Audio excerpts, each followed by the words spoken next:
Welcome back, everyone, to the Deep Dive. Today, we're diving into The Happiness Hypothesis, really fascinating book by Jonathan Haidt. It blends ancient wisdom and modern science to look at those big questions we all have about living a fulfilling life. Yeah, it's a pretty unique approach. He takes all these old philosophical ideas about happiness Yeah, and then puts them into conversation with like modern psychological research, creates a really rich tapestry of insights. definitely. And to help us kind of navigate all this wisdom, we're going to break down our deep dive into 10 key takeaways, sort of like cliff notes for the soul, you could say.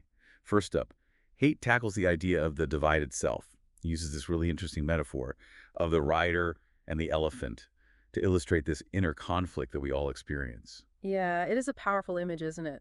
The writer represents that conscious control, a rational mind that's trying to like make plans and decisions. But then you have the elephant, this massive creature, representing all of our emotions and instincts and those deeply ingrained habits. The elephant often has a mind of its own. Yeah, it really does. Sometimes it feels like that elephant is running the show, especially when we're facing temptation or struggling with those bad habits we just can't seem to break. Yeah, that's the heart of it, right? We think we're in control. But a lot of times our unconscious motivations and, those deeply ingrained patterns are driving our behavior way more than we realize. Yeah, like that saying, we are strangers to ourselves. Hate actually doesn't just stop with the rider and the elephant. He digs even deeper into the divided self, exploring different divisions within the mind. Yeah, he talks about the left brain versus the right brain, controlled versus automatic processes, new versus old brain structures, all these different ways of understanding just how complex our inner world is. There's this one example from split brain research by Michael Gazzini, just blew my mind. He found that when the two hemispheres of the brain are separated, the left hemisphere will actually invent stories to explain the actions of the right hemisphere. Like our brains are constantly trying to make sense of themselves, even if it means making things up. It's a perfect example of how our conscious mind tries to create this coherent narrative. Even if the reality is much messier and more complex, it really makes you wonder how much of our own story is actually true. Makes you question how much control we actually have. Do we really make our own choices? Or are we just rationalizing the impulses of our inner elephant? Yeah, it's a humbling thought for sure that we might not be as in control as we think, but understanding these internal dynamics is really key to navigating life more skillfully. Like we need to learn how to train our elephant, or at least become a more competent rider. Exactly. And that brings us to our second key takeaway from the happiness hypothesis, that question of where happiness truly comes from. For centuries, philosophers and spiritual traditions have debated this, whether happiness is an internal state or a result of external circumstances. You know, that classic idea that happiness comes from within. We need to detach from external desires, cultivate contentment regardless of our circumstances, like Stoicism and Buddhism. Those philosophies are all about mastering the mind. Right. Haidt acknowledges the wisdom of those ancient traditions, but he also brings in modern psychological research, which suggests that external factors, they do play a pretty significant role in our overall So well-being. it's not either or. It's more about finding that balance between inner peace and outer fulfillment. Exactly. And he's not advocating for chasing after every fleeting pleasure or anything, but he does highlight three key external factors that contribute to lasting happiness: relationships, meaningful activities, Mhm. and overcoming adversity. Okay, those make sense. I mean, we all need connection and purpose and resilience to thrive. So let's break those down a bit further. Starting with relationships. Hate delves into Bowlby's attachment theory. Yeah, attachment theory explains how our early bonds with caregivers shape our emotional development and, our capacity for forming healthy relationships throughout life. It really highlights that fundamental human need for closeness and security and connection. So those early childhood experiences really do have a lasting impact on how we relate to others as adults. Absolutely. And what's fascinating is that those same attachment needs don't just disappear in adulthood, they continue to influence our romantic partnerships, our friendships, even our relationships with colleagues and community members. That makes a lot of sense. We're wired for connection.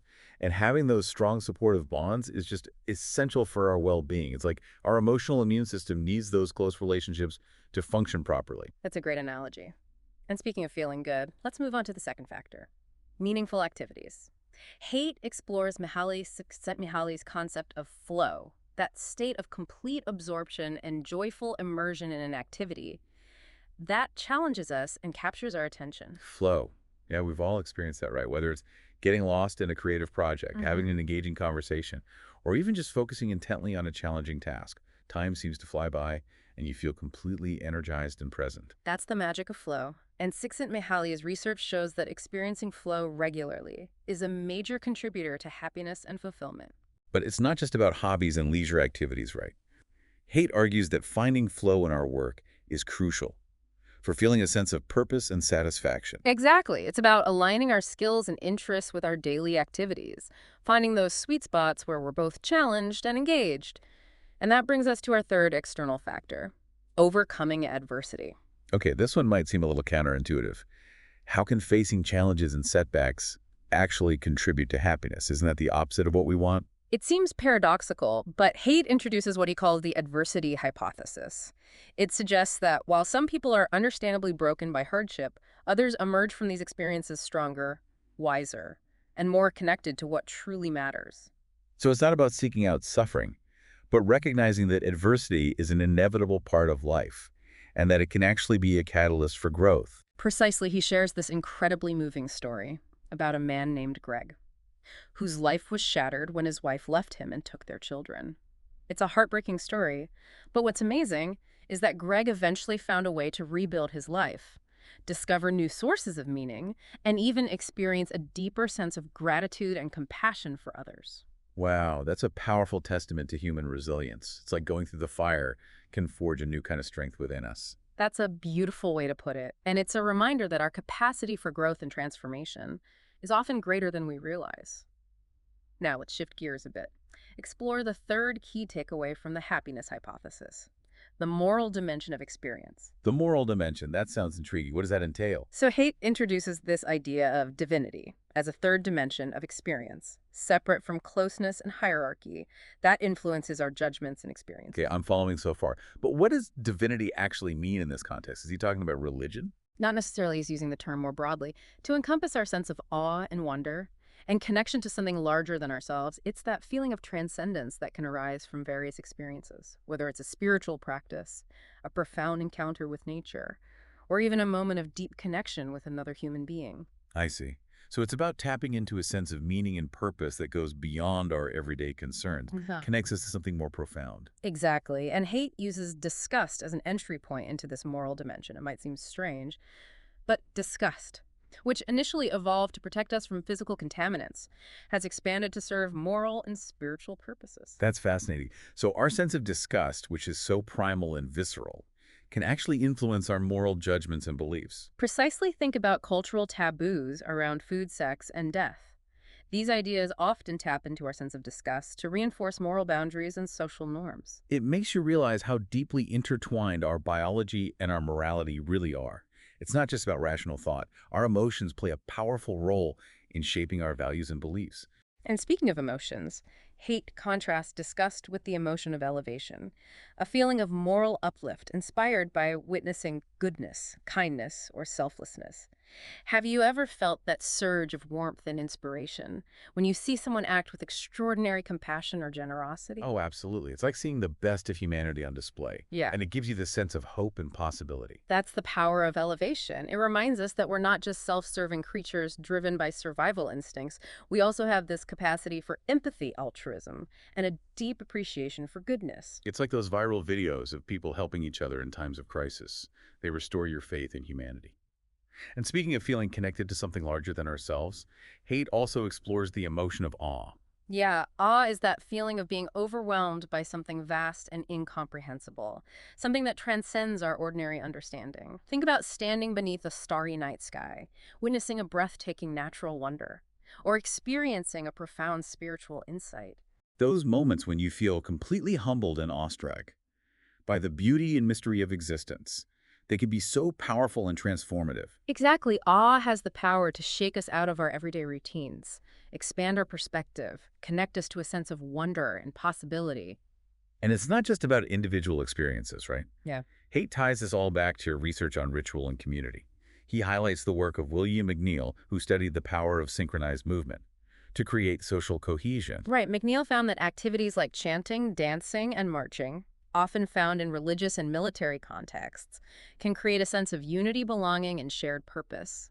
They tap into these deep-seated psychological mechanisms that foster cooperation and altruism. So it's not just about the physical movements themselves, it's about the shared experience, the feeling of being connected to something larger than ourselves. Precisely, these rituals, often dismissed as mere superstition or social control, actually play a vital role in strengthening social bonds and promoting pro-social behavior. It makes you think about the importance of community and shared experiences in cultivating happiness and well-being. It's not just about individual pursuits. We thrive when we feel connected to something larger than ourselves. That's a powerful insight.